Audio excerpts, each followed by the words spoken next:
My friends, welcome to this episode of Diner Talks with James. I'm James. Super excited to be with you all here today. We got Erin King coming out in just a moment, y'all. I'm super pumped for you all to meet her because she is a badass human being.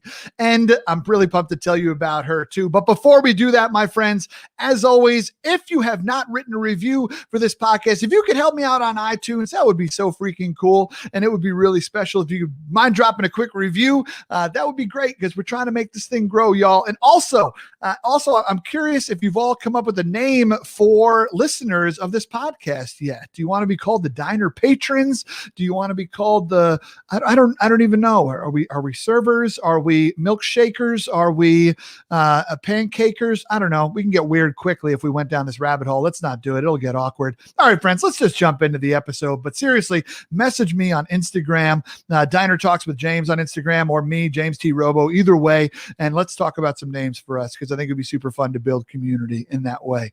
All right, y'all, let's jump into the episode. Tonight, my guest is Erin King. Erin King and I met at the National Speakers Association, I believe 3 years ago. She'll correct me, but 3-ish years ago, we had a random happy hour dinner and we sat next to each other and sparks flew, y'all. Sparks flew. A lot of laughter, a lot of love. I love the way she thinks, and I'm pumped to be having her on the podcast today.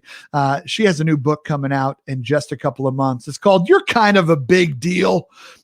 And it's awesome. Make sure that you pre-order. It's available for pre-order right now, anywhere that you pre-order your books. She also wrote a book called Digital Persuasion. That's because she's a digital marketer. She has a lot of stuff around digital marketing. She helps incredible companies out with how they show up in digital spaces and also helps them with their sales and tell their stories. It's incredible. She also is the CEO of a place called the Socialite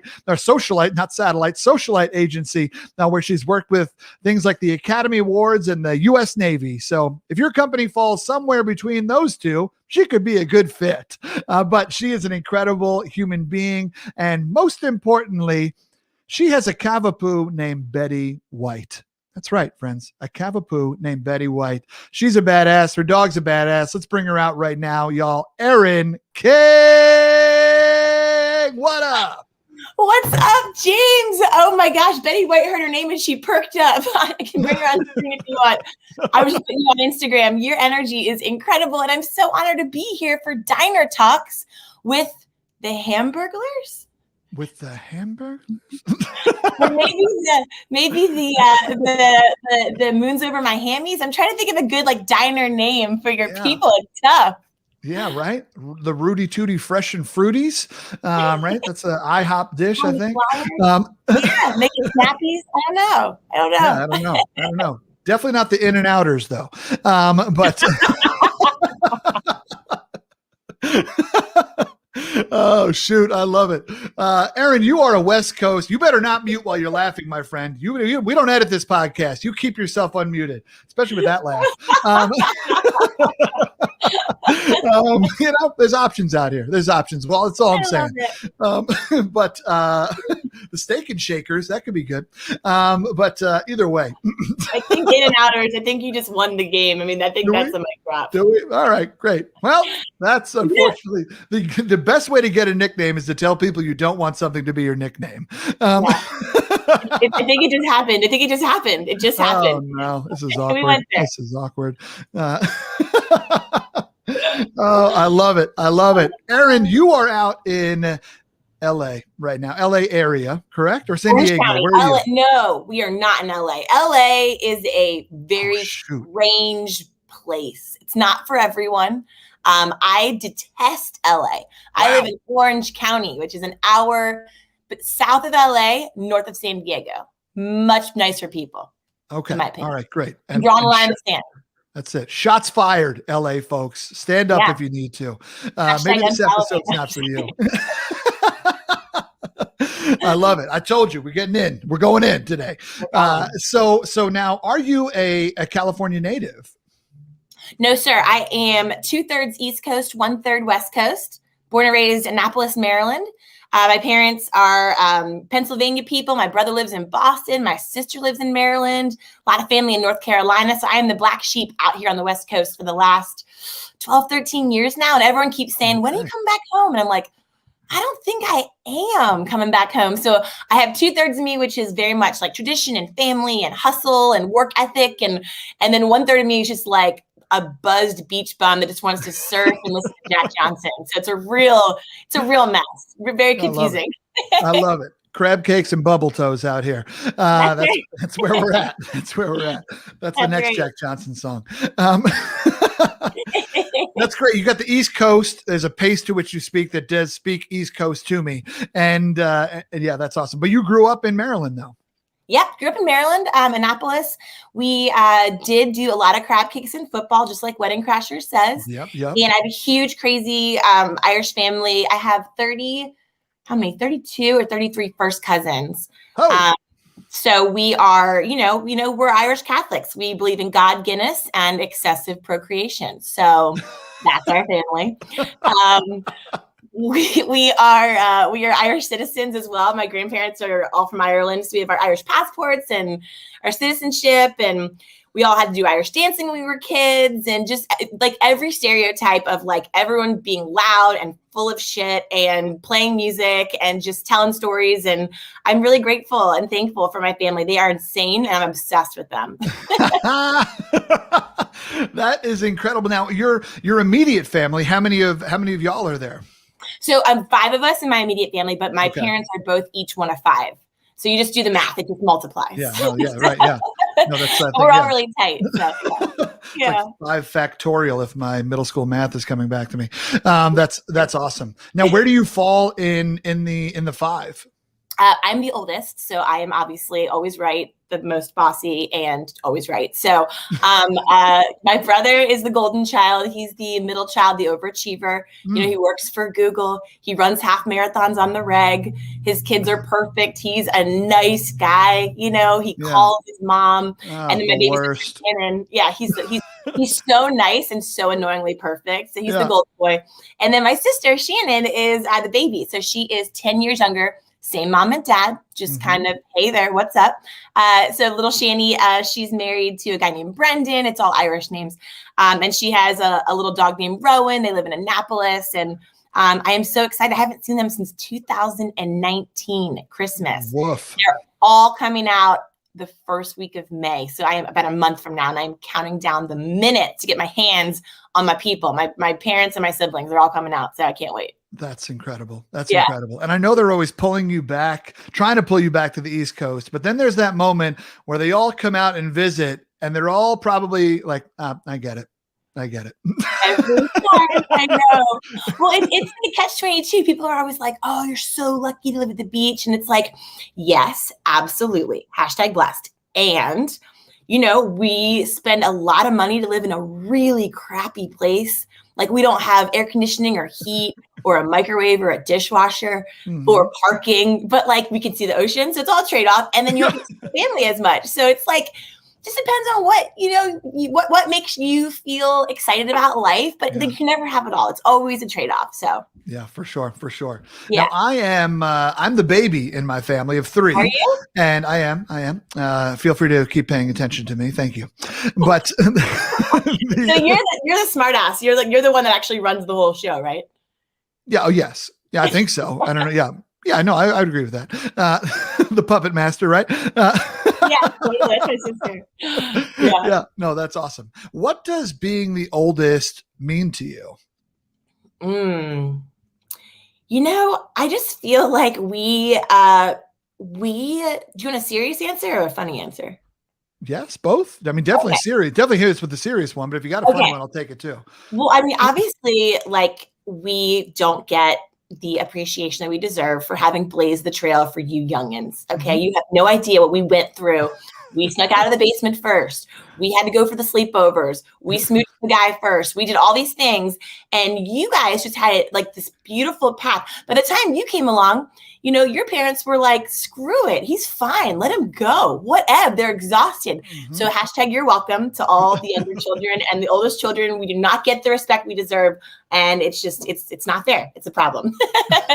No, but seriously, I would say, you know, the thing that was interesting about being the oldest is, especially my little sister, because she's 10 years younger than me. So I kind of was like a mom-sister hybrid. And I think it's just a sense of like responsibility of making sure that they feel like they're looking up to someone that they can maybe take a couple nuggets from. I don't know that they do, but I always try my best with them to at least make them feel like there's someone that's kind of driving the way that we should be charging through life, which is go big, you know, and not play small. So I'm hoping that they get that from me. I highly doubt that, but that's my hope.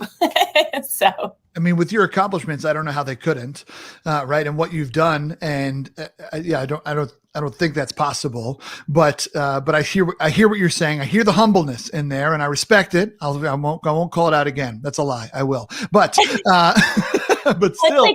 It's like you're never a prophet in your own land. You know what I mean? Yeah, that's real. That's real. Yeah, for sure. Did you, I guess, was that a pressure that you always felt? Was that like kind of something you were like, okay, I got to step up. I got to be this person. Or is it kind of or is it something that's let me try that. Is it something you've always felt, or is it something that's kind of dissipated throughout your life as they've gotten older? Or is that always something that you hold? Yeah, well, my parents are both, I don't know if you're into astrology. This is a very California answer, but if you're into astrology, okay. So they're both Virgos. So they're both very much like organized and orderly, and they're planners, and their things are black and white, and things go in boxes, and there's lists and health foods, and cleanliness is godliness. And like, this is the house that I grew up in. Yeah. And when I think about my brother and sister, they're actually both very similar to my parents. So weirdly enough, I'm kind of the black sheep of my family. I'm the only one on the West Coast. I'm the only entrepreneur. You know, my dad worked for the same company for 30 years. My parents have been married, thank God, for 40 years. If we go to Baskin & Robbins when we were kids and there were 31 flavors, my dad got vanilla. You know, if they have all the specials at the Italian restaurant, he just gets the spaghetti and meatballs. My dad was like 5 minutes early to everything his whole life, which is my entire reason that I have confidence as a woman is I could always rely on my dad and my mom to do what they said they were going to do, have a clean house. I'm really, really lucky. I grew up in a really calm, organized childhood, which of course made me a hellion that wanted to break out and shake it all up and get wild, right? But so my brother and sister, my brother works for Google and my sister works for The Knot. So they both work for a pretty big recognizable company. So at Christmas, my parents were like, so Brian works for Google and Shannon works for The Knot, and Erin she kind of like plays on Twitter. She writes, babe, tell them what you do. Tell them what you do. I'm like, thanks. Yeah. Thank you. So, it's hard to explain. So yeah, I guess I'm not the traditional like oldest child, I guess you would say, in my family, to be totally honest. Yeah, that's fine. That's totally fine. Yeah, that's awesome. My brothers are significantly older than me. They're 9 and 11 years older than me. Okay. And so, but there's nobody in between. There's no step ladder up to the top. Okay. My parents are just like, oops. I asked my dad one day on the golf course. I said, Dad, you know, I was born a little after Brian and Johnny. Like, what happened? Did you all want me? What's going on? And, you know, he gets two answers depending on when I ask him, because I like hearing them. He says, well, we wanted you then. And, but his latest answer is like, I mean, was I a mistake? And he's like, all three of you are mistakes. And it's like, that's fair. But he's like, well, we're glad you're here now. So thanks. So, but it's so funny to have that big gap because our formative years were so different. Like my brothers are going off to college and I'm over here trying to figure out like which Maxbox car I want to play with. Right. Yeah. And they're coming home from college and spending time at home. And I'm finally starting to get into middle school or high school. And it's been fascinating. And we didn't really have a true conversation about life until I got to college. That's when the game started changing. And that's when our lives got much closer. Now, there was always been love. It wasn't any resentment, right? We have all these awesome memories of us sitting on the couch in the back room, watching The Simpsons together and stuff like that. And those are cool memories. But as far as that moment where I feel like they saw me as a fellow human being who is articulate and maybe capable of independent thought. Like from that moment in college and on, our relationship has really grown, and it's pretty cool. I'm wondering if you felt something similar with your youngest sibling, because like you said, you're kind of playing the parent role. Yeah. Well, so I don't know if you felt this way, but do you feel like you were always trying to maybe like catch up with your brothers, like close the gap somehow in the way that you lived, or no? Yeah, I certainly wanted to. Like whenever, like every once in a while, my parents would be like, "You're taking your brother over to your friend's house," right? And we'd have to go over there, and then I'd be like, "Can I play with your pool table?" And they're talking about whatever they're talking about, and right. But like, I wanted to be cool, like we're all hanging out, and it was So yeah. Yeah, well, it's funny because my sister she always wanted to like catch up to us. And so it was hard because, she was 14 years old when I moved out to California. So it's kind of similar to you. I mean, she was just jumping into high school, listening to, the Britney Spears. I guess that was me. What was she listening to? She was listening to more like Hillary Duff or whatever, Aaron Carter. And, she was just trying to figure out, and her sister's taking off for California, 3,000 miles away. And she made me a little mix CD with all the California songs. And I mean, from the time she was 14, I only really saw her live, 2, 3, 4 times a year. So it was tough for a while because I would kind of come home and expect her to still be this little baby nugget. And so she'd always kind of really put on her big girl pants and put on a little bit of like the sassiness, like I'm an adult, I'm big. And so it's funny because, she got married 2 years ago when she was 26, I think 25, 26, to this awesome guy, phenomenal guy. And I was her maid of honor. And it was funny because I waited to get married till I was later because my dad played football his whole life. And so our whole life was always sports analogies. Like that's what Maryland does. Crab cakes and football. Crab cakes and football. Exactly. So like I'll use sports analogies. People are rolling. I'm like, if you don't like sports analogies, I don't know what to tell you because that's the only way I know how to explain life from my dad. So he'd be like, listen, he's from Philadelphia. He'd be like, so listen, E, when it comes to like, life, like you're on the 4-in-1 plan. Okay. Here's the 4-in-1 plan. Okay. Track with me. You get 4 years of college, 1 wedding, and then you're off the payroll. Does that make sense? And I was like, yes, sir. And that is very generous and kind. And thank you. But so I knew I only could get married 1 time. So I waited till I was 35 to make sure that it was the right person. So far it was. But my sister got married a lot younger. So I was her maid of honor. And I think in that moment, like, watching her be someone that got married 10 years younger than me and is like buying a house. And, she's so much more, probably like you, wise beyond her years and mature because she's been watching my brother and I for years do this thing. And she's ready to get in there so we can all be on the same page. Whereas I'm like trying to obviously reverse time, right? Live my best life. Felt like crashed my mountain bike last week, went surfing yesterday. I'm trying to be a 12-year-old boy while she's trying to be a grown-up woman. So it's an interesting dynamic, but I will say my sister really is it's funny to like move from I changed your diaper to like, wow, you're so articulate and so fair and balanced. And I really look up to her. She almost has like this therapist calming way of analyzing things. And she's really just a dynamo. So whenever I talk to her, I'm just blown away. I'm like, wow, you're not like a little punk. You're a genius. Yeah. So she's pretty cool. It's kind of crazy because it sounds like in some ways she definitely caught up, right? Which is pretty cool. That's kind of cool. That's awesome. Yeah, she's pretty cool. Yeah, she's awesome. Yeah. So you also mentioned that your family is Irish and Catholic. Now, do you have that? The fact that you have dual citizenship is incredible. Can you put on a good brogue, Erin? Sick, James. Don't put me on the spot like that, love. Now, my grandmother, me Nana, today's her birthday.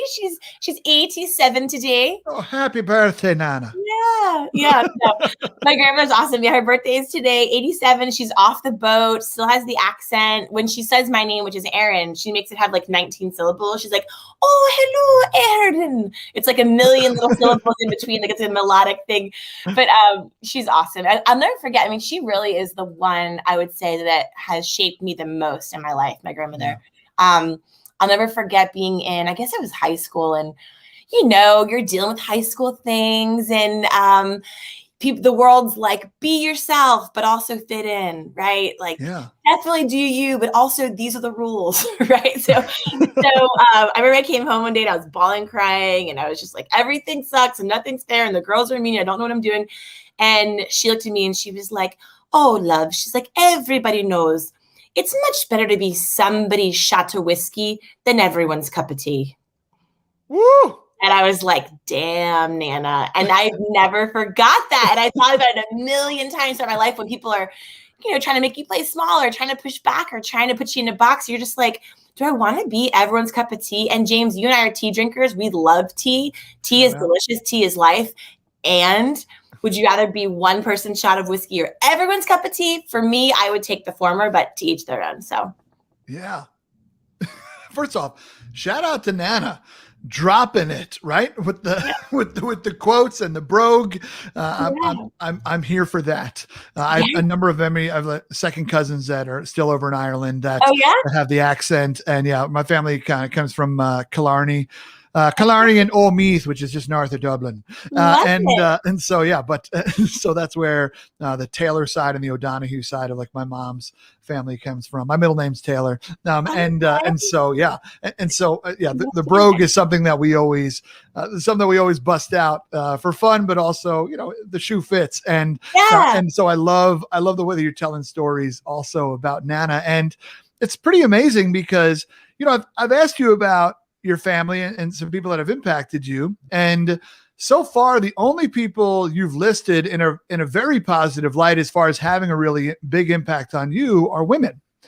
And I'm not saying that men have not impacted you, and I'm not saying that you hate men, unless you do, in which case we can unpack that in a minute. But you're married to one, so I love men a little too much. I love these men. Okay, let's be real. I'm a feminist who loves men. Is that allowed? It is true. It is. Yes, it is. As long as you're pushing them to be better, because some of us need a little work. We're a work in progress. Many men are, myself included. We all are. But in your journey to falling in love with being a woman, you obviously have some incredible, you have an incredible example in your younger sister of someone who you wanted to role model, whether it's role modeling being a strong woman or just being a strong human. I don't know. I'll ask you in a second. But then also your grandmother. I don't know what role your mother played in your life, but being a woman clearly means something to you. And I'm wondering, when did that come about? When did you fall in love with being a woman? There's obviously moments where you realize that you're a woman. Middle school comes in real quick, and some of those biological things that happen. But when did you realize that being a woman is something that you are proud of, that is beautiful, and something that you are? I went to high school at an all-girls Catholic high school taught by nuns. Okay, incredible. And so I am what I consider to be a recovering Catholic. So I don't know if you are a Catholic, a Catholic, you're a recovering Catholic, no matter where you are in the Irish scheme. I believe in God. I go to church on Sundays virtually, obviously, but I do more of like the more general, general evangelical kind of Christian thing, more of like the non-denominational is what it's called. Non-denominational, not evangelical. Non-denominational. The opposite. What's evangelical? I don't even know what they all are. Whatever. I praise God on Sundays. I listen to the music. I get in, but I don't do the traditional church as much anymore. Now I had 3 uncles that were all Jesuit priests, the good ones, good Jesuit priests. Jesuits are great. Yeah, they were phenomenal. My one uncle was he was the president of all the Jesuit colleges and universities in the country, actually. And another one was a priest, chaplain at Fordham University in the Bronx.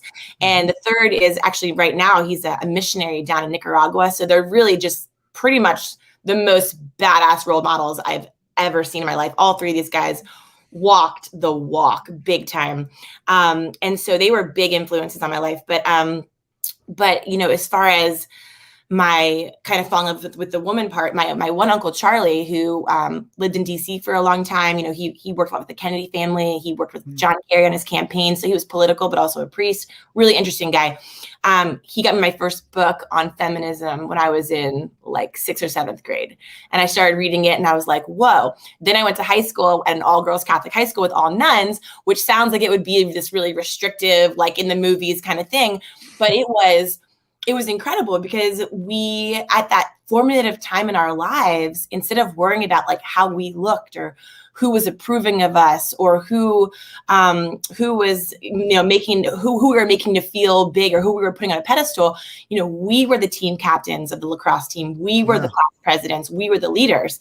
And so we basically would just like roll up to school, and it was all about, just like the content, the learning and the friendships and the laughs. And it was so empowering. And then on the weekends, we'd go hang out with the Mount St. Joe boys at like the Mixer, or it was kind of old school and innocent. We'd be all dressed up, and we hang out with boys on the weekends, but all week you didn't have that pressure of like looking at yourself through this like hyper feminine societal lens. You were just you. Yeah. And it was so important, I think, for really just making all of us be really confident in who we were as women. And then I'll never forget going to college. I went to Mount St. Mary's College for 2 years and then University of Maryland.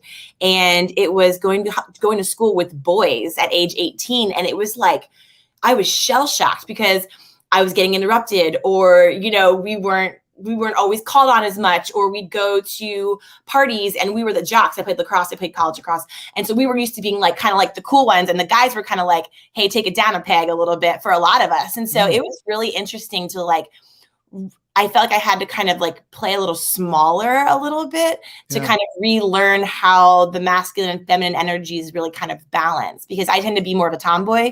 And that doesn't always land well with guys, which is why my husband's so great, because he's a total feminist. I mean, he's from Alabama, he likes to hunt and fish, and he likes to wear camo. I mean, he's a little bit of a redneck, but he also is a big champion of women. He's roll tide all day, but he also is a big champion of women, and he has like, his mom is super empowered. She has a big personality, and he's a huge champion for my career. And he just thinks you can both be feminine and be powerful. So I feel really lucky that I found him, because I feel like he's the first guy my whole life that I didn't have to kind of dim down a little bit to make sure that it was threatened, because he's so confident in who he is. So, he wears his shorty shorts. He knows he's good. Does he wear chubbies? Does he wear chubbies? He wears the chubbies. Oh, no. No, yeah. Skies out, thighs out. Let's go. Out, yeah, for sure. He loves it. I never forget, I first met him. We had a mutual friend that invited us both to go on a hike. Yeah. And he got out of the car, and I saw all that thigh, and I was like, I am interested. I'm interested in that thigh meat. I love a good shorty short. Sure. I appreciate it. And that, first off, that's beautiful. A couple of fun things around what you just said. First off, how long did your uncle, or has your uncle, worked at Fordham? He worked there for, I want to say 15 years. He spent 20 years in India, and then he was in the Bronx doing the Lord's work, on the streets, like getting in there, preaching the good word. And he was there probably 15 years, I think. Okay. That's incredible. I worked at Fordham for a number of years, which is super fun. Yeah, so I know me some Jesuits, and I'm wondering, maybe our paths crossed, which is just kind of funny. That's a fun fact. But I love that it was an uncle that put a feminist book in your hand. That's incredible, especially a priest at that. Yeah, and especially. It's not like an uncle put a book in a woman's hand in 2021, right? Yeah. Like this was a number of years ago, which is at least 5 years ago. This was like 50 years ago, at least. That's incredible. Yeah. There was no such thing as audio books, so he had to hand you a regular book back so long ago. He handed you a microfiche. No, but but that's incredible. And then I love what you said, that you went to an all girls Catholic school, which wound up being a very empowering experience, which is beautiful. I've heard that from a number of women who went to all girls schools, high schools. And then you made this transition to Mount St. Mary's, where you play in lacrosse, and you're doing all that, and you're playing smaller. I'm wondering, Did the nuns or your teachers in high school, was there any conversation of like, hey, some of you are going to go off to a school where there are more men, and here are some things that sometimes happen, stereotyping maybe some men, or here's some way, like, did they teach you about the politics of society and or privilege or anything like that? Was that a conversation, or were they just kind of like, well, you didn't go to an all-girls Catholic school, you're out. Though I guess you did, Mount St. Mary's, but it wasn't all girls. But still, right? Like, was there any passing of knowledge at that point? You're so funny, James. I love how your mind works. You're so interested, and I love that question. Thank you for asking that. They didn't. It was interesting because it was like we were this very feminist community where, we played guitar at mass, and we were the team captains, and we spoke up, and it was all women, sharing learning. But then there was also this weird kind of old school, you're supposed to get married and have babies as kind of your job. So it was this weird, like, we're preparing you to kick ass in life, but also don't forget that God made you to procreate and like take care of children. So it was kind of a mixed message. And then keep in mind, they're nuns, so they've never been married and had kids, but they're preaching it. The whole thing that you could really unpack all the different layers of it.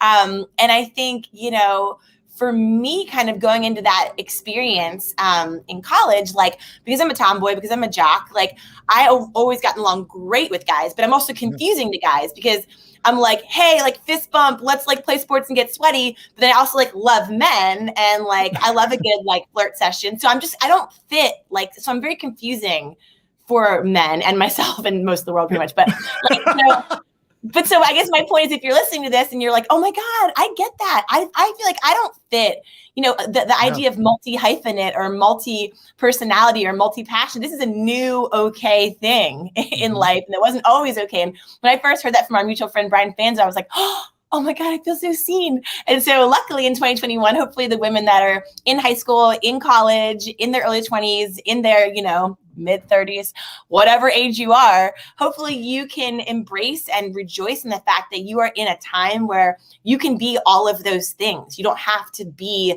in one of these boxes that for a long time, I think you kind of were expected to sort of be in. And I don't know if you feel that at all with your experience being a dude, but there are people see you like, okay, we see a beard, we see, great hair, we see a well-dressed man, very articulate. They probably think certain things about you. Like, he probably likes craft beers, or he probably, enjoys a, round of golf, or enjoys like a nice book by the fire. Like, people look at you and they make assumptions, right? Like we all do. And so I think it's cool that we are in a time where you could also be like a dance dad, like, or you could like be a, show choir teacher. You can be whatever you want, and that's kind of the cool thing about these times is it wasn't always like that, Yes. Yeah, no, absolutely. And it is funny because I'm probably closer to being a show choir teacher and a dance dad than the other things that you listed, which is super funny, right? But like, you're completely correct. We do put people into boxes societally. Society puts people into boxes, especially individuals that the population that has power wants to keep at bay, right? So white straight males are insecure about losing power and losing status. And so therefore we put people in boxes so that we can make assumptions and tell people, here is the height at which you can get to, right? Here's what you people are going to do, right? And that's done to women, that's done with people of color, that's done to individuals who love differently than them, practice faith differently than them, right? Like, so you see it in so many different places for sure. And I agree, but it's so funny. You mentioned that, you're someone who loves men. I bet there's another piece that's confusing as well, is that you're a bit of an extrovert. I don't know if you knew that about yourself. Would you agree? Well, it's weird because you're not a complete extrovert, but I also need like so much downtime. Like I don't know about you. I don't know. I think a lot of us speakers, like after this conversation, I'll like go retreat and do a little walk. And like, I don't know. I need a lot of like replenishment time to go and show up and be big and pour into people. And then I don't know about you, but like, especially after a virtual event, like I recorded a whole virtual training series the last 3 days. I could sleep for like a week right now. Like, it's just, you need to like kind of both recharge. I think the pandemic, I don't know if anyone else has found that it's really nurtured a lot of their introvert tendencies and also made you miss being an extrovert. It's really changed how you think about what you need energetically from your crew, Yeah. It definitely has shifted. It definitely has shifted some things for sure. And it shifted the concept of time for me a little bit, right? And who gets time, and where do I give time? Those kinds of things have been fascinating to learn from. A child also changes that stuff too, because you have so much less time in that moment as well, and you have to prioritize. But as someone who is capable, let me reword. I'm so glad that you pushed back on that. But as someone who's capable of playing big, especially in social spaces, that's also confusing to men, right? I would say women who outwardly appear as extroverted, we'll name it that way, right? We're always like, oh, you're talking to me? Oh God, that means you like me. This is so cool, right? Like, but like, what are we like? No, I'm just talking to you, bro. Like, calm down. And so, right, I'm just an outwardly nice person who can be interested in you and just as a person and not at all sexually. So why don't you tuck it back in, right? Like those kinds of moments are also confusing for women who have the ability to be extroverted in those situations. I know I married a woman like that, and it took her a long time to convince me, because I never want to be that guy that like, no, I actually like you. I'm not just still being nice and interested in you. Like, let's make out, right? Like, like I like you that way also. And so I don't know, being a woman is hard, and I know nothing about it, but it's fascinating. It is. And I love what you just said there. First of all, I mean, we can unpack so much here, but in the digital space, being a woman is really wild, because I mean, I've been contemplating pitching a show to, speaking of LA, pitching a show to the dreaded LA about what happens in direct messaging as far as women on social media, because it is a jungle that you would not believe. And I think it's tricky because you get a lot of creeps on the internet. And like, I've had a couple of situations where we've had to like escalate, to like legal stuff and stalker and creepy and all kinds of stuff. So it's just, I think as a woman, it's just as anyone, on the internet, the question you want to ask yourself is like, is the value exchange that's happening here, which is, I don't have the privacy, I don't have the protection, you're putting yourself out there. You have to agree to like all the terms of what that means. So a lot of people want to be like influencers, or they want to have lots of followers. And it's like, there's a trade-off there. There's a value exchange that's going to happen. So just preparing yourself for the reality of like, when you are putting yourself out there, as Nana said, I mean, you are not going to be everyone's cup of tea, and you are going to get those haters and those comments. And I'll never forget looking at, I don't know if you saw the Good News Network with Jim from The Office, John Krasinski's. Oh, so good. So good, right? So millions and millions of people during the pandemic are like, this guy's the man who's bringing good news. It's hilarious. It's Mary Poppins' husband. Oh my God. And, he had on his videos, you'll see he has anywhere from like 3,000 to 5,000 thumbs down for like a little old lady being helped across the street while carrying a puppy while eating ice cream. Like, it's like, what is you? Like, if he can't make the internet happy, no one can make the internet happy. Right? So it's just like kind of being aware of that like, I feel like a lot of us are contenting to elicit a certain response, but the most important thing you can do is when you're pushing the damn button, as our friend Brian always says, make sure that, you are being brave enough to just be your radically real, authentic, sometimes fumbling, sometimes oversharing, sometimes not polished self, because that is literally the only albatross or the only North Star that you can use to not get dragged down with the albatross of everyone weighing in on you all the time. Because otherwise, man, if you read some of the comments and you read some of these DMs, you really have to block and bless. Like, block and bless. Like, no, sir. Block and bless. No, sir. So yeah, it's interesting though. It does, and I think I think about women growing up. Like, I mean, could you imagine having Facebook when you were in high school and growing up with social media? I mean, the gals these days, they're developing a thicker skin faster. Hi, baby. They're developing a thicker skin faster. Sorry, Betty White wanted to say hi. And they're growing up a lot faster too. I mean, think of that. I'm like, oh, I felt so empowered at an all-girls school without phones, without Facebook. Well, we have to work even harder, as leaders and as guides for this younger generation. They need so much more armor. They need to like prep to become so much more battle proof going into this world, because there's a lot more factors that just even a decade ago didn't exist, Yes. Yeah. There aren't enough Sarah Bareilles songs in the world. Exactly. Yeah, I completely agree. Oh, Betty White's making an appearance. Look at this adorable cavapoo. How old is Betty White? She is 10 weeks. Oh my gosh. We're 4.4 pounds and we have a big Buddha belly. Look at that. Yeah. I love it. I love it. This is a diner. This is a diner that does allow pets. So no worries. Yeah. So no worries.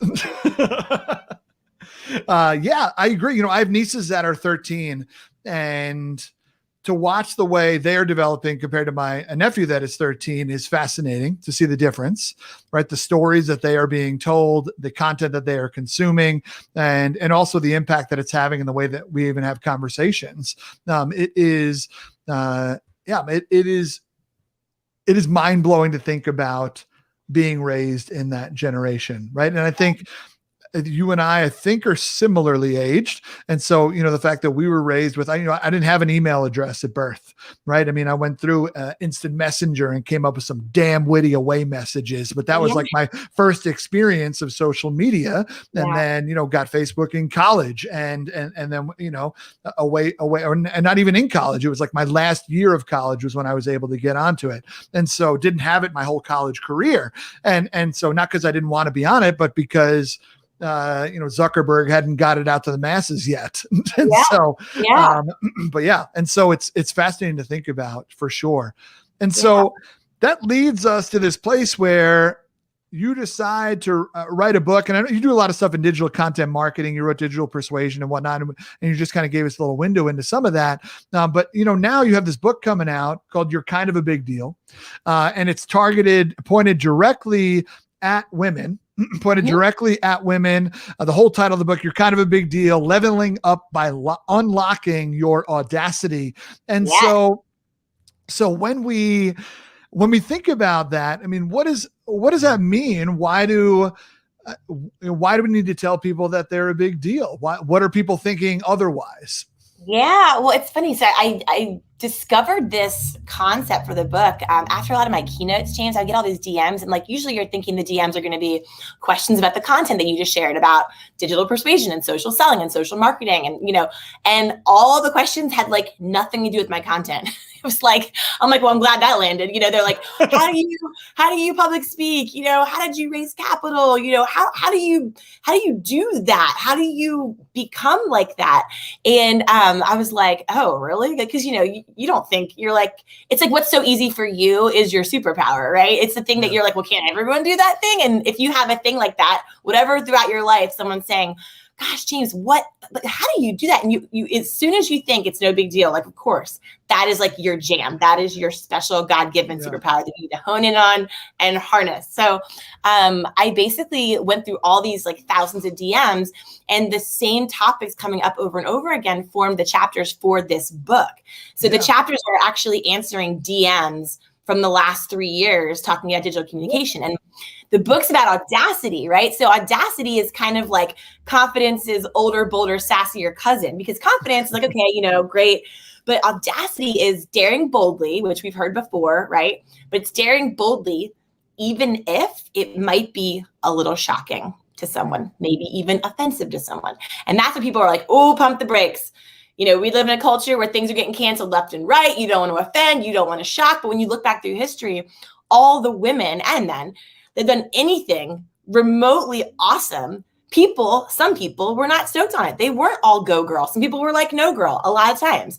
And so when you think about, what it takes for you to get unstuck or get to the next level or try the thing or stop the thing or do the thing or be the thing, there's a lot of reactions around you that can get you stuck, especially as a woman, because as women, we're kind of taught to not rock the boat and be a good girl. And there's all this nonverbal where we're supposed to sort of make everyone comfortable. And the reality is you kind of have to choose. You can either make everyone super happy and stay stuck, or you can make audacious decisions, move forward, get shit done. And some people aren't going to like it. Now, being audacious is not about not caring what anyone thinks, because that's ridiculous. Because only people that don't care what anyone thinks are narcissists and psychos and assholes, right? You have to be, and we all care what people think, or we wouldn't post on social media. It's just that's stupid advice, right? Yes. But what it is about is when the stakes are super high, And when you're at a crossroad that really can make a difference in how you level up personally or professionally, it's not about not caring what anyone thinks about your choices, but it is about having the big deal energy to care more about what you think about your choices. And that is sort of the difference. And I think that huge generalization here, but men tend to be, whether it's because they're conditioned this way or culturally or genetically or because of thousands and thousands of years of patriarchy or whatever, they're better at doing that. They're better at trusting themselves. They're better at blaming that it was the situation or the timing or this factor, not themselves. They're more comfortable knowing that they're kind of a big deal, and so I call it a duditude, right? Because dudes are like, I'm the fucking man, I rock, I got it, right? So it's like, I love that about men. I never forget, I was backstage and it was the first time I ever wore sneakers on stage because I hate wearing heels, and I was just trying to be like corporate, like fit the mold and be the good girl and whatever. And so I wore a pair of sneakers on stage for the first time, and I was like so nervous backstage. And this guy, I was like, I don't know if this is okay. And this guy was like, cool shoes. And I looked at his, and they were these disgusting pair of Chuck Taylors. Like he'd either been wearing them since like third grade or got them out of a dumpster. And I was like, yours too, which was like totally insincere. It was like someone from the Southwestern part. Like, it was not real. And he looked down and he was like, right, they're fucking sweet. And he walked away, and I was like, guys are awesome. Like, he thinks those shoes are awesome. He walked away, his little man strut. He's like, I'm looking good. I got this. I'm like, gosh, I want to bottle that and just distribute that to all the women in the world who worry about how they're coming across and how they're looking, what everyone's thinking, and is it okay? And just to have that kind of freedom and that kind of duditude takes a little audacity. I mean, it is a little shocking. And so in the book, I talk about how you can unlock what I call your BDE, which is your big deal energy. So your big deal energy is that intuition is individual, and listening to that inner compass, that inner GPS lady that maybe in a British accent or an Irish accent or whatever accent does actually know that you should turn left. And can you start to listen to her and start to see the difference in what's possible? And so I share all kinds of stories from my personal life, my professional life. A lot of the women that I know that are badasses, like the women that just have that big deal energy, their stories are the backbone of the book as well. So just sharing the women that I admire. And there's a whole chapter called, it's called Caping Up, so you don't cop out. And it's about borrowing other people's superpowers until you can develop your own, and how that's okay. And so I talk about all the women in my life where I've sort of seen what they were doing, whether it was in sales or marketing or asking for more money or, starting the venture or walking away from the bad relationship. And I would always like look to the women in my life that were good at that. And I would think like, what would they do? How would they act? And I would just kind of borrow their audacity until I could find my own. And it was this sort of bridge between like, I can't do it and I've got it. There's this whole like messy middle ground. So the book talks a lot about how you can better navigate that as well. Woo! Go ahead. Tell them. Big deal energy. BDE, baby. BDE, bringing it. I love that. That is what a great concept. And I love the way that you're delivering it. And the title, the chapter titles are hysterical as well. And it's clearly full of your life and your energy, which is incredible. And, I know you talked about duditude. It's fascinating because, I don't have that, but I know why you said that, right? Like I don't. And so, I mean, I've been working on my confidence. I talked to a counselor about me, the concept of deserving and the concept of letting myself be the one who's allowed to determine that I am enough, that I am worthy, that I am whatever, right? Like those kinds of things. And so that's me. So I'm a little bit different. And I totally get where it comes from. And I think the cliche type A or alpha male type energy is what you described. I think there's also this interesting thing that men often do, where I think men are often more interested in being cool than being great, right? And being cool is having duditude. Right? Like it is that idea that I'm going to like, no, yeah, I got it, bro. No, what are we doing over here? Yeah, I can do that. No, I'll handle that. Yeah, no, I got it. Watch your mouth, right? Like that kind of thing where it's like that swagger, like, I deserve this, right? Like, and don't get me wrong, there are plenty of men that say those things and believe them to be true. I also believe that there's a good chunk of men that have been carefully trained that their emotions need to be like a sound wave and they can never get too high or too low. They got to stay in this pocket, right? Because men are taught from a pretty young age that they should be internal processors.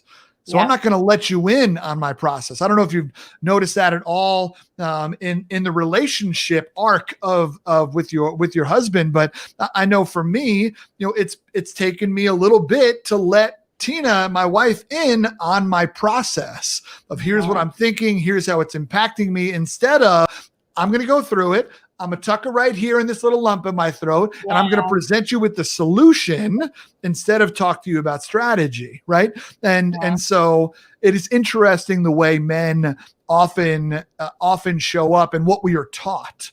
And so I'm not saying that I disagree with you. I just think it's also interesting to talk about the deeper layers of the onion that you brought up. Yeah. Oh my gosh, James, so good. I mean, my husband, he's a spreadsheet programmer. He does AI and machine learning, computer vision, all this crap. I can't explain why I can.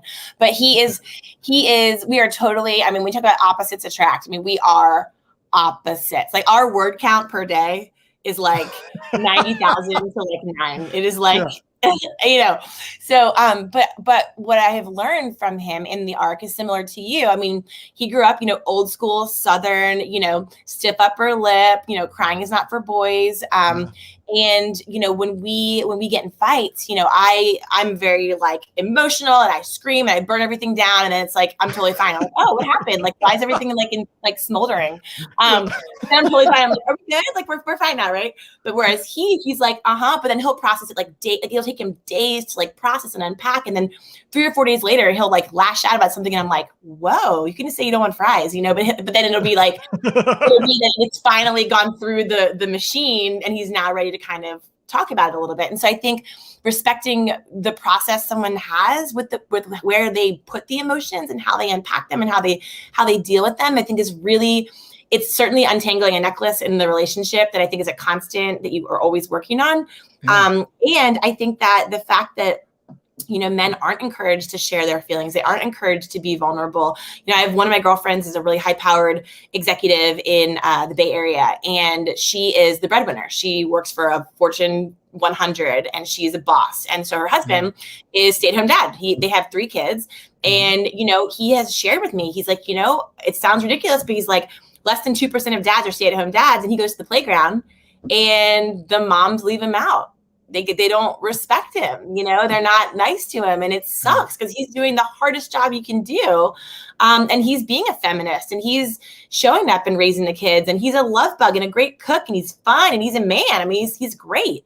And, the society still in some ways are kind of like, but is that masculine? Is that okay? And so I think to your point, it certainly is a huge generalization to put gender around it. And everyone, it's always interchangeable and everyone's situation is different. And I think for the most part, there are, men like to fix things. You guys like to fix things. There's a problem when you fix it. And emotions are not really like fixable. They're more like women want to analyze it and unpack it. And it's like, it's just different how we process. So I think it's really courageous that you shared that because I would never get that from you. I would never get that you don't feel confident and empowered and like you can talk to your feelings. To me, you seem like you've done a lot of work and you seem super evolved. So I don't know how much the narrative is what you're telling yourself and how much is the reality. Yeah, no, and that's fairly true. And that's why we're talking to the counselor right there. Because why are some of the stories, why am I still writing these stories when I'm not always living them? Right. And, but yeah. And I also want you to know that I'm not making excuses for men, right? Men need to, we are a work in progress. And just because societally we've been taught this for whatever, doesn't mean that we should accept it and be fine with it. Right. That's not how it works. And just as, and to bring it back to your book, right? Women are societally told that they should be ducks, right?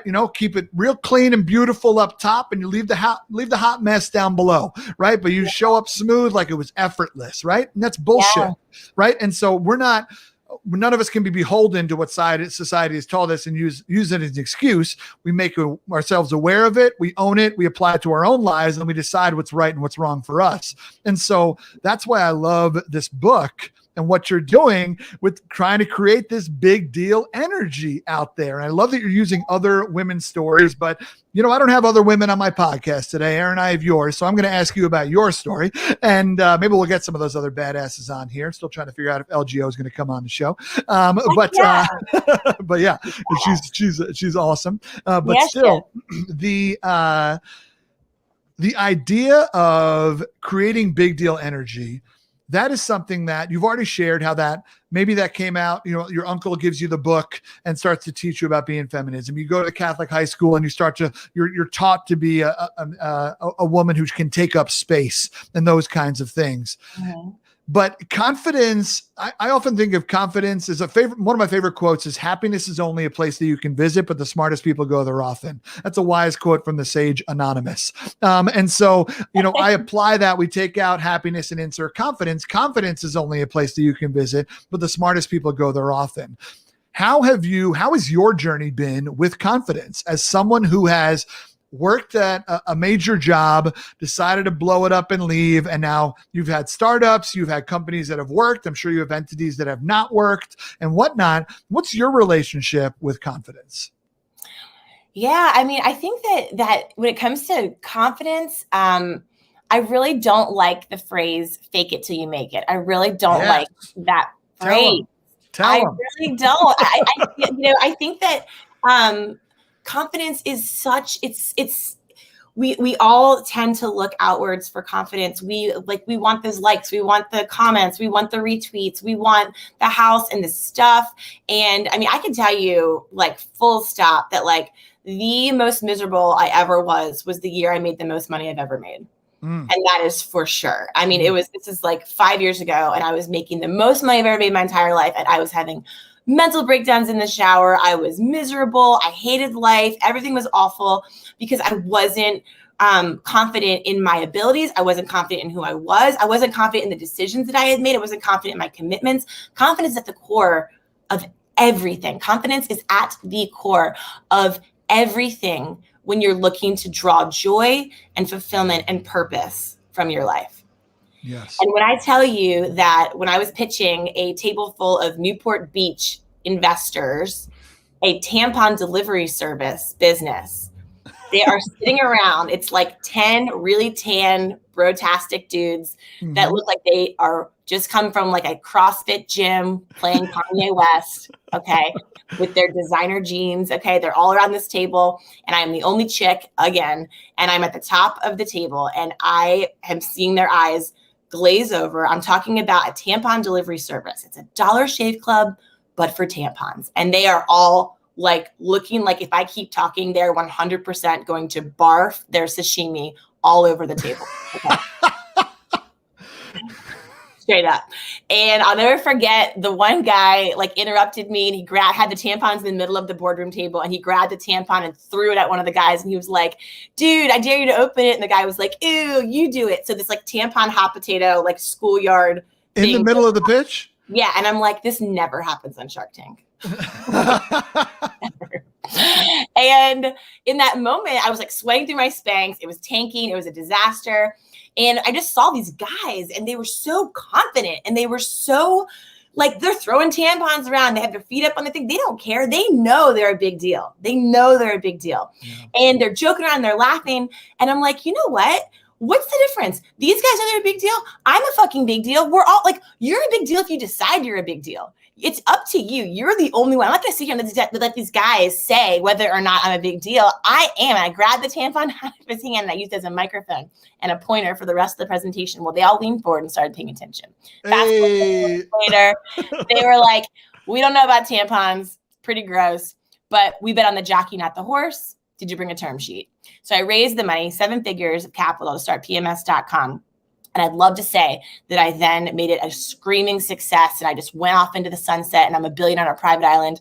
No, the company within a year after being featured in Forbes, working our butts off, learning all about FDA regulations and Chinese shipping policies and back-end e-commerce systems and advertising, all these things, turns out the margins on these things are really, really small. And there's 2 big companies that have owned this forever and 5 copycat companies cropped up trying to copy what we were doing. Well, none of us made it. None of us made it. So we sold the URL within a year and we broke even. It was not a disaster. It was not a success. But what I found in that failure, which was horrible to admit to those investors, because they were like, we knew Tampa, what were we thinking? It was really awful. I'd eat a huge poo sandwich in front of these guys. It was really, really the lowest point. What I found was that in that experience, the idea was not strong enough. It was a nice to have, not a need to have. It didn't solve a painful enough problem, pun intended. And what I discovered in that failure was that my superpower was not running an e-commerce business, but it was creating the community around it. And so we had the internet's largest collection of period humor and period jokes and women coming together and laughing and crying and having emotions. We had millions and millions of women in this group. And so what I found in that was like, okay, I do know how to build community. And we parlayed that into my third venture, which third time was a charm, was Socialite, which was building communities for brands. And that took off and worked with all these big brands, you know, the Oscars and the Navy and Visa and all these people. And that became my book and my method and my coaching and like what I do now. But it all came from like having the confidence to fail and fail big and fail publicly and fail messily and all the I told you so's and all the embarrassment and all the back to square ones and all the reinvention, because I think confidence comes from repeated intentional failure. I think that those failure wounds, that becomes your success scar. And those success scars, the more you get, the more confident you get. But you have to be able to just take the leap, know you're a big deal, and ask for the damn money in the first place. That story is outrageous. First off, brilliantly told. Great specifics from Kanye West to sashimi.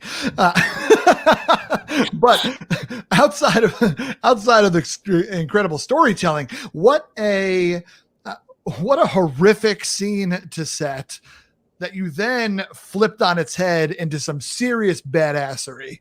And that's beautiful. Thank you for sharing that with us. Yeah. That moment you said where you grabbed the tampon, used one as a microphone, the other as a pointer, that moment, that big deal energy that you flexed in that moment of like, I am a big deal. Sure, you could be a big deal, but that doesn't mean I'm not a big deal. Yes. I borrowed it from them. This guy, I call him Two-Tan Todd. There's always a Todd, right? There's always a Todd. So Two-Tan Todd. And I was like, this guy thinks he's a big deal. Yeah. And I just looked at him and I was like, if he was up here, he would not be shrinking. He would not be sweating through his Spanx. He would be like, I am crushing this pitch. He'd have a dude a mile wide and be like, I'm the man. So I just borrowed it and until I could feel my own. And that's what I'm talking about the caping up so you don't cop out. Look around you. There's so much big deal energy that you can borrow to help unlock yours because it already lies within you. It's just whether or not you choose to tap into it. Yeah. Yeah. That's facts. I really believe that. Yeah. Yeah. No, that's facts.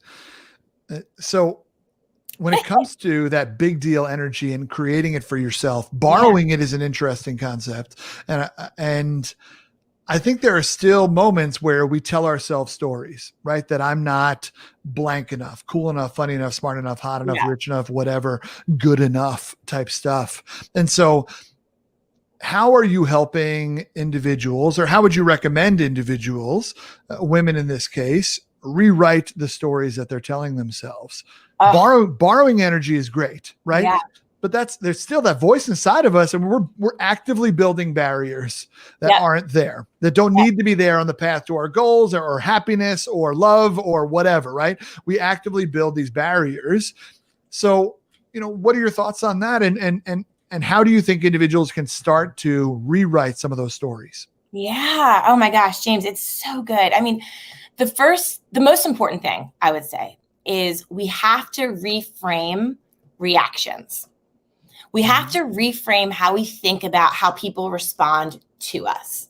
So if you're doing something big action ignites big reactions. If you aren't really rocking the boat, if you aren't really rolling the dice, if you aren't really doing something that makes you sweat through your Spanx, everyone's like, no, that's great. That's good. That's great. Because it's not really that big of a deal, right? Yep. Big action ignites big reactions. And we also know that people's reactions to us are just reflections of how your big deal energy or your big deal action is making them feel. Maybe you're making them not able to quite tell that same narrative of why they can't do it when they can see you doing it. Maybe you're making them feel a little uncomfortable because you're saying the thing that no one wanted to say. Maybe you're doing the thing that they were too scared to do. People respond to you based on how your action has made them feel. Reactions are just reflections of them. And so the biggest thing women can do, and men, anyone can do, is to, when you're doing the big thing, to immediately, instead of hearing everyone around you like, no, this is ridiculous. Are you crazy? Are you insane? Red light, red light, red light. Turn that red light into a green light. Reframe those reactions as actually blinking green light indicators that you are headed on the right path, that you're actually doing something that is a big deal. Because if you're not getting those, what are you doing? So I think that that's a really, really big component of this is reframing reactions and reframing that rejection and just being clear that, like, yes, you want to be a good person. You want the people that you love to love what you love. Of course we do. Of course. We want people that we love to be like supporting us and high-fiving us. But the truth is, when you are really doing something that is big, people, sometimes they aren't saying go girl. Sometimes they're saying no girl. And that's kind of actually what gets us stuck. It's not even necessarily our actions, it's our reactions to how everyone else is responding. So it's like really preparing yourself that it's not an if, it's probably a when people are telling you it's a bad idea, that you have to have the big deal energy to do it anyway. And you might fail.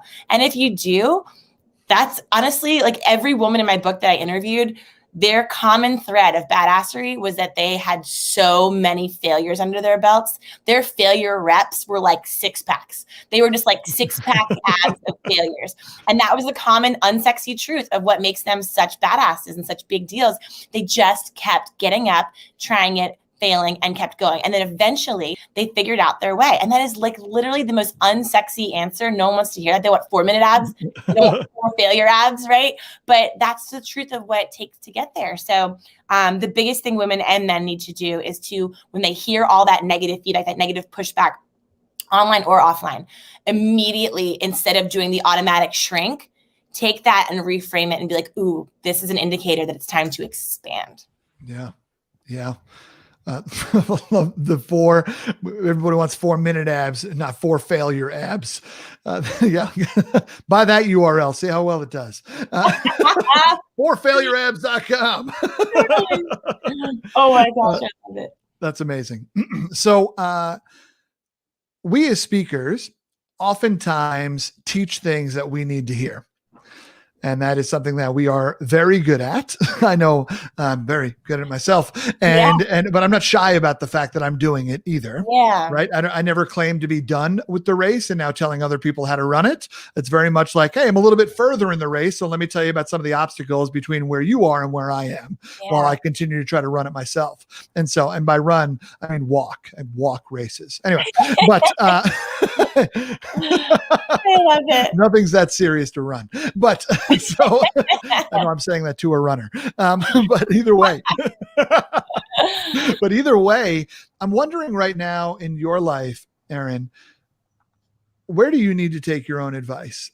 What's sticking out for you right now that is like, James, sometimes I get on stage or I open up the Zoom camera and I talk to an audience about this. And in the back of my head, I'm like, you son of a bitch, you need to listen to this too, right? Like this is also for you, Erin. Hold the mirror up, right? Yes. Like what's something in your life that's happening right now that you're like, you know what, I could use a little of my own advice right now. Oh my gosh, James, you were just like, that's an arrow right to the heart of the bullseye, isn't it? Yeah, I mean, we preach and teach everything we need to hear. And gosh, it is easier to be a coach than a player sometimes. That is for dang sure. I think even in this pandemic, especially, so many of our fellow speaker friends having to walk their talk, was interesting. It was interesting to see who was able to do that, who was on team, like, wait till it's over, and who was on team, create your way, create, reinvent, go for it. And we've all seen both reactions and both responses. When it comes to sort of taking my own advice, I'd say every word in the book I need to reread and highlight and take.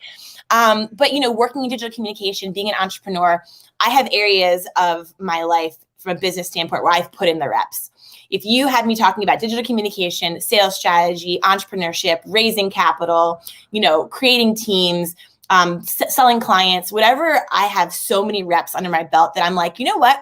I'm not Yoda, but I have about 80% confidence that I can share with you real stories that had real results. And hopefully I'm an expert of my own experiences. Hopefully you'll find a nugget in there that will trigger you to become the expert of yours.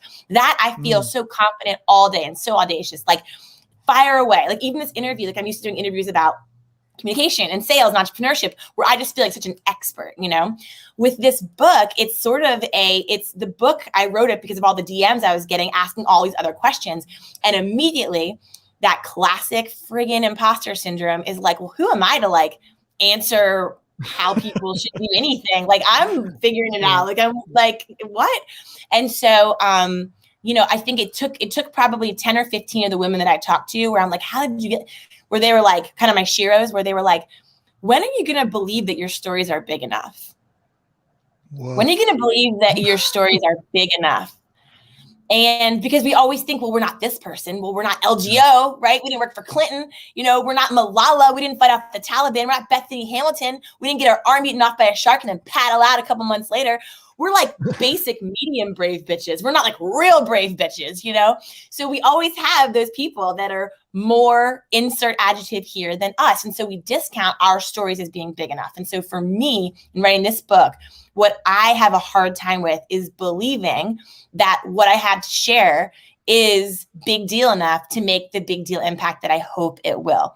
It's a crowded space. There's so many players on the internet. And I think being an expert of your professional experiences is a much more comfortable place than putting it out there that you're saying you're an expert of your personal experiences, because it's more personal. It's more intimate. It's more vulnerable. Vulnerability is scary as shit.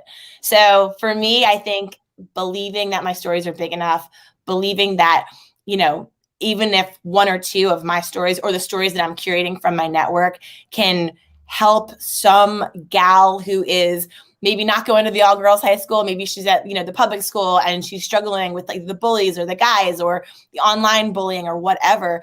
It's like, can one story change someone's life? Stories have changed my life for sure. And I really believe in their power. So I'm just hoping that I can believe in the bigness of my own book. Believe in the bigness of your own book. Vulnerability is scary.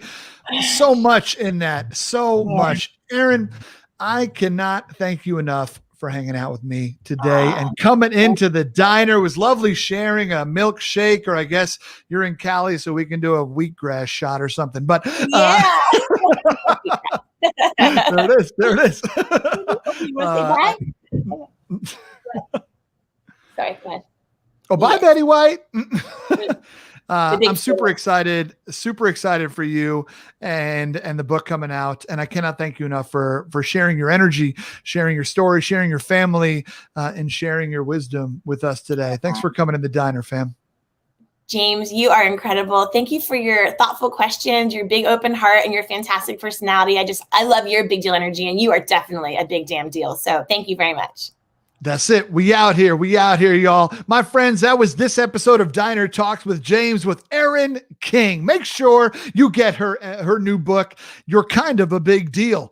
It's available for pre-order on Amazon right now. You're going to want to get it when it comes out, okay? Because it's time to start drinking the juice that she is pouring, my friends. It is so wonderful. And I think I'm going to get it too. I don't care. I'm not a woman, but I still need to level up. And we can all take the advice that is within her book. I'm super excited that you all came and kicked it with me in the diner today. I hope the floor wasn't too sticky. I hope you liked the checkerboard pattern. I hope your milkshake was great, my friends. And until the next time we're able to spend time together, keep punching small talk in the face by asking better questions. You all take care.